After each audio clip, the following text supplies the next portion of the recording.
BOCAT TV Nera. Tukwaniriza nnyo ate mpozi ku BOCAT TV obale kubera mpozi nga ate osubscribinga o likinga o sharinga waka waffe nze SULA SSENYONGA ate okubera nga nkutuusako amawulire agakwatagana ne entertainment mpozi ate obaoliawo ne mu nsonda endala ezeesigika ddala bulungi nnyo. Tuli ne bannaffe aba Maria's Juice munnange bakutuusako ka juice ak'omulembe basobola okukakuleetera mu office yo basobola okubeera nga bakutegekera ka juice akapate omukolo olina birthday olina omukolo gonna nenga wetaaga juice atalimu bikalakala atalimu bino bintu birikolerera juice ava mu bibala ebyaffe ebya bulijjo miyembe butunda menvu n'ebirala basobola okubeera nga bakolera ka juice mpoza ate ak'omulembe mu watermelon n'ebirala byonna nga obeera okyagadde ate ntongera okujjukiza BOCAT Studios bakola audio ow'obulango bakola audio wa music bakola audio owa buli kimu kyobero omanyi gattako ne video ez'obulango ne video z'abayimbi enamba ziyitawo ku screen ya Maria's Juice eyitawo ku screen yawo ne ya BOCAT ate nayo etandikawo eyitawo ku screen awo n'olw'ensonga eyo beera mpozi nga ate obatuukira tutandise n'amawulire ga nnaku kitalo nnyo ddala abafumba ababiri mpozi era abaagalana ababiri abadde bakafumbiriganwa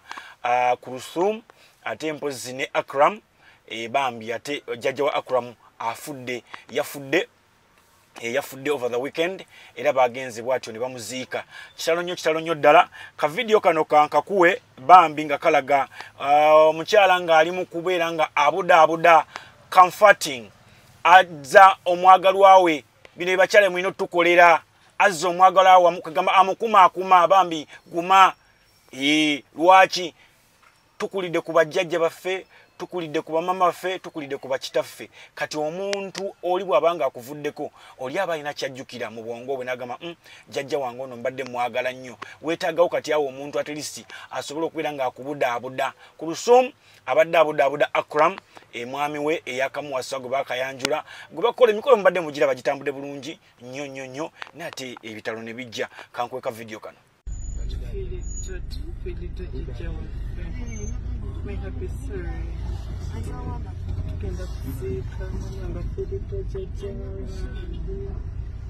Oyo ye mukyala Kuruthum ng'abudaabuda omwami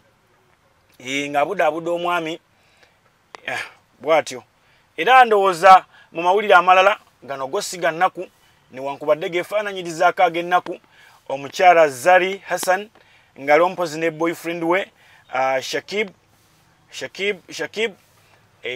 mpozi ate baawubyeko olubu lw'ebigere eri mu kyalo Kayunga Gyebaziika mpozi ate eyali bbawa Zari Hassan omukulu Ssemwanga omugenzi Ivan Ssemwanga baawubye olubu lw'ebigere kino nno Zari azza kikola Zari mukyala musoga naye alina ebintu byakola nga byawano Buganda ebimu ng'okugenda okulima ebijja basinga balowooza nti okugenda okulima ebijja ali bintu bya kirogo bintu byakola kinedda ogenda n'olima ku bijja ebyo n'abantu abo gye bali ne bakkiriza ne bagamba yes bakyatulowoozaako si kikola kya bulogo tukirize tugaane kino kitegeeza nti omuntu wali omwagala era omulowoozaako Shakibu naye kye yakoze ekikolwa ekikolebwa omwami abasinga bagamba oli already aba yafa yava mu bulamu bw'ensi eno kitegeeza olina owerekerako mukyalawo agende alime kwe yali bbaawe naawe bw'obanga olinawo munno abakyala namwe temukitwala bubi Shakibu in case just to geza bugeza singa alinayo ex-we nga yafa Zari tajja kiraba bubi nga bagenze ne balimako namwe abooluganda temukiraba bubi ng'onaze n'alima ku muntu we ng'ali n'omuntu we gwaliko ebiseera bino gwate munnange anaabeera namwandu forever anaabeera ssemwandu forever ekikola kya Zari nze mbadde nzijja mu followinga buli mwaka agendayo n'alimako ku bijja bye yali bbaawe oba oliawo ng'akabonero akalaga nti munnange wadde watuva ku maaso gwe wali omuntu wange nali nkwagala ate ekirala tekijjaawo kiri nti yamuzaalamu abaana katutukize tugaane ne bwe yandibadde ng'asobola okyewala naye ate amulinamu abaana alina okuwerekera abaana be bagende balime ku ntaana ya kitaabwe so ekyo nakyo kikolwa si kibi kikola kirungi nnyo katubaeka video kano ak'omukyalo ono Zari ng'ali mpozi ku malaalo ne be babadde bagenze nabo okulongoosa ekijja mukiraba bulungi nnyo tekiri mu nsiko newankubadde eri waliyo ebitoketoke tulina okukipinga green. Ene ka video keeko.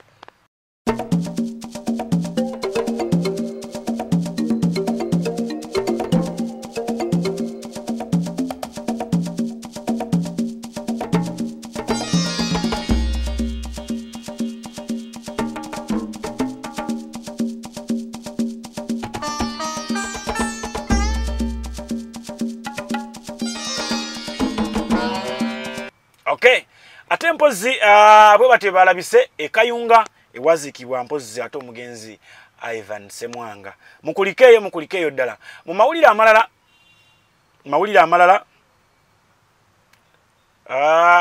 twagambye omukulu King Saha yavuddeyo mpozi ate mu ddwaliro, era mu kuva mu ddwaliro bamuyozayozezza ate mpozi n'embuzi. Omukulu oli mpozi ate owewandegeya owa 1 million goat Faiza Cafe yavuddeyo n'amuwa embuzi eyakakadde kalamba nga bo manyi bagisikasika ebitafutafu ne bagimuwanga bamukulisa munange eddwaliro. Bantu bangi baali boogedde ebikankana era bidulire njaga kituufu draga yaliwo naye omuntu asobola okudda engulu n'abaako mpozi ate obulamu bulala bwatambuza. Wano nno yatutegeereza nti ayina ennyimba endala nga 6 akola ennyimba endala oluusi n'azireka ne mu studio n'agamba ekyo kankireke kigende bwe kityo. Akola ennyimba endala n'azirekayo oluusi n'agamba kamuveeko, naye ng'ennyimba ezo kigambibwa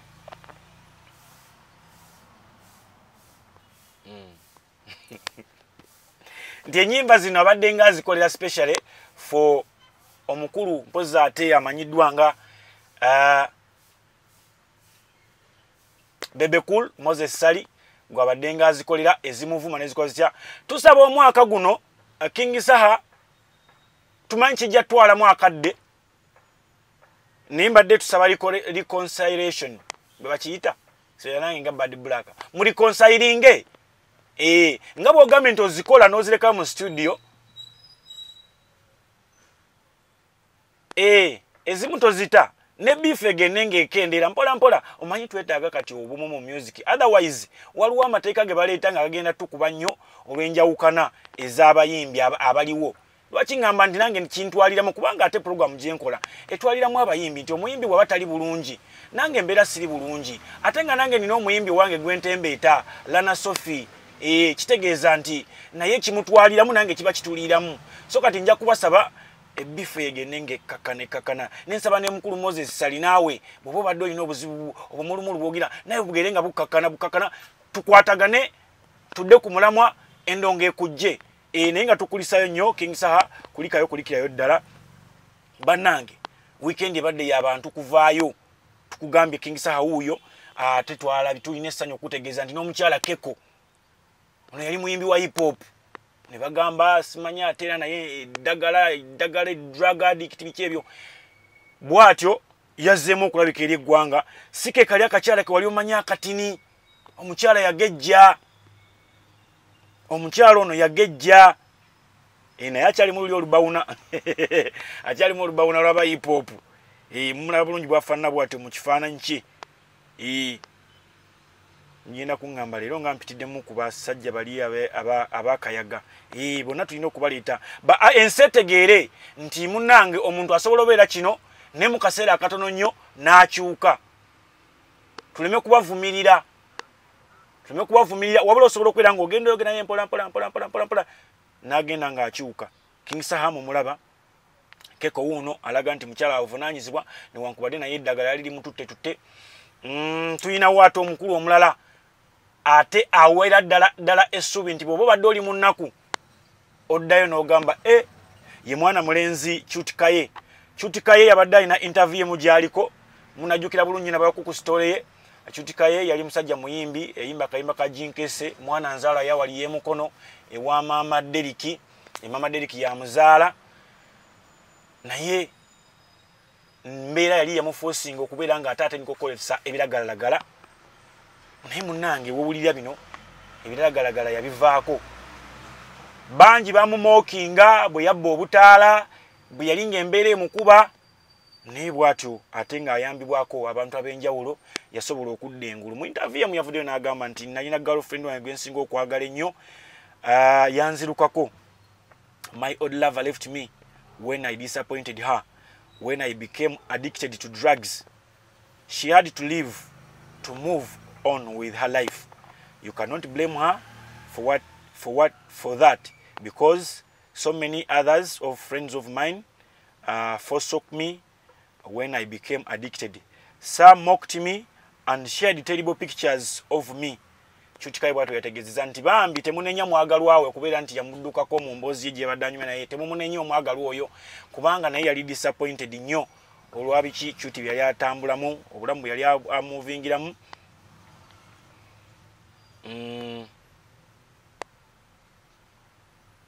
Era okukakananga omwagalwa wamudduseeko naye agamba temumunenya kubanga n'emikwano gyange we nali mpita nti bakwano bange nnyo banzirukako.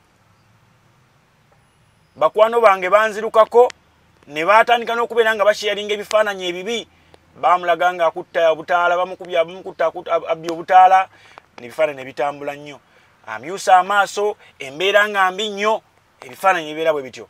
Ne kati Kyutikayo bw'omutunako bw'oti olabira ddala omusajja ow'omulembe ddala nnyo. Kambatira ekifaananyi ngenda bawo ekifaananyi kye kiri nga mbutuufu naye kennyini ogamba yakoze akayimba bakayita Let It Go. Kayimba kalungi nnyo kazzaamu essuubi nti wabaawo ekintu ekizze ku mulamu bwo nga kiri so disappointing, nga kikunyiiza, nga kikussa wansi, kireke kigende. Ekyo kyagenze obulamu buveeko. It was a chapter, open a new chapter. Wontegera bulungi nnyo bwatyo Kyutikayo yatugambye. Ate mpozi katumalirize, njagala tumalirize n'omukulu mpozi ate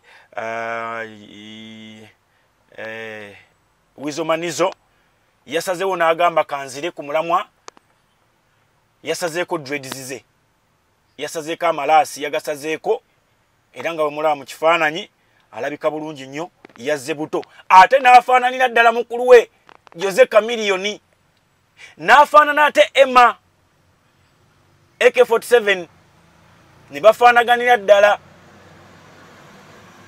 Dread yasazeeko ne kaya Sairo n'asalira ddala aka Jose Chameleone. Si yasoose okusalako dreads.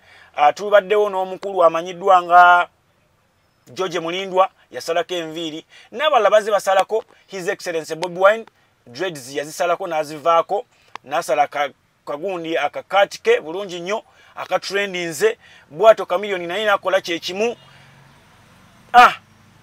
Ne Wizo Manizo naye yasazeeko Enviiri ze. Bwatyo ku mukutu gwe mukulu Jose Chameleone n'avaayo n'agamba you can be the Julius and Caesar, Alpha and Omega, Jose and Chameleone, Wizo Manizo.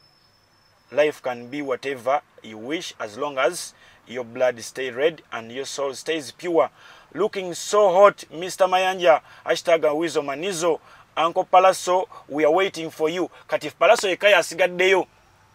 Bagamba bamulindiridde naye asale akole kyekimu nga bo bwe bakoze.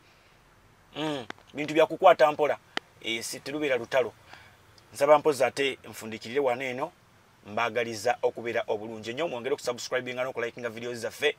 Nze Sula Ssenyonga nagambye nja kubeera mpozi nga ate mbawa amawulire ag'enjawulo everyday.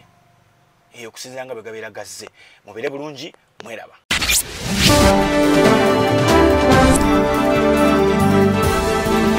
BOCAT TV, Nera.